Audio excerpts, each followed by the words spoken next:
थ' बरायबाय नोंथांमोनखौ आंनि चेनेलाव फिन खेबसेबाव आरो भिडिअखौ जोबजासिम नायनानै मोजां मोनोब्ला subscribe and share like comment गासिखौबो थाब थाब गावसिलाबायनानै होबानो जाबाय आरोना गाइसमोन हाहा।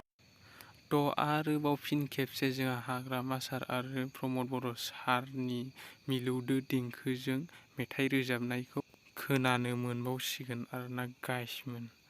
दा नोंथांमोनहा नायनानै मोजां मोनोब्ला कमेन्ट सेक्सनाव कमेन्ट खालामबानो जाबाय। फैदो जों बिदिब्ला दा प्रमद बर' सारनि मिलौदो गारांखौ खोनासंना लाग्रोनि।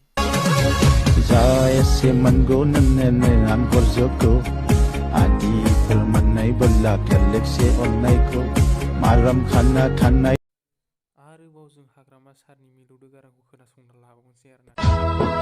गोसोनि एलबामाव रजिनि सावगारिजों आलो आलो दोनबोदों आं हरसि हरसियै रजि हुरा हुरा नोंखौ गोसोखाङोब्ला